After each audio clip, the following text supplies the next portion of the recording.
by extraterrestrial life may be more unlikely than scientists thought.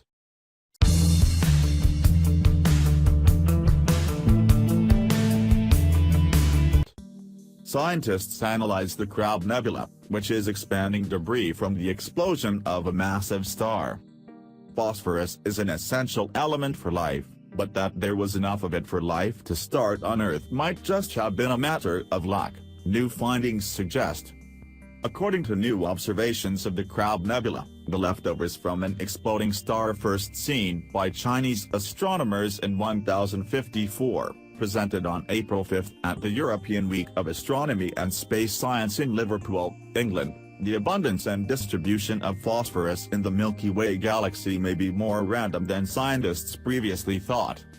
As such, some places in the galaxy may not have enough phosphorus to support life, even if they are home to otherwise hospitable exoplanets, the researchers said.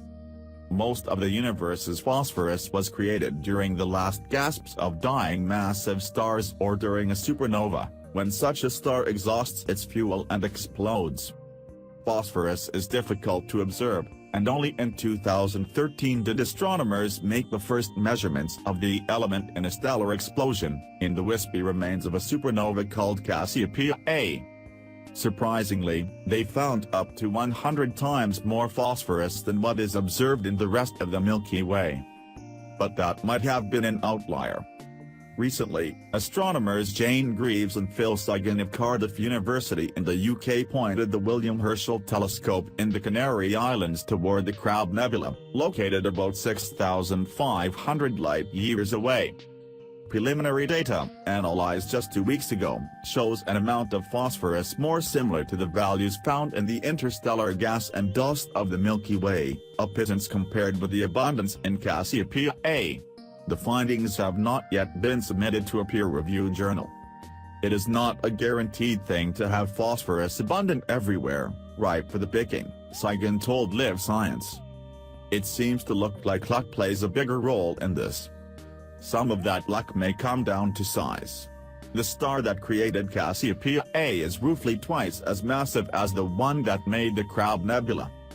A more massive star could have generated different reactions that produce more phosphorus, the researchers said. If the production of phosphorus varies widely across the galaxy, so might the likelihood of life on other planets.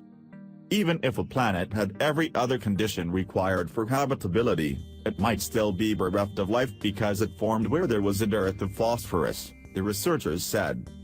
But the observations are still preliminary. The astronomers were only able to measure parts of the nebula before clouds and a snowstorm spoiled the rest of their observing run.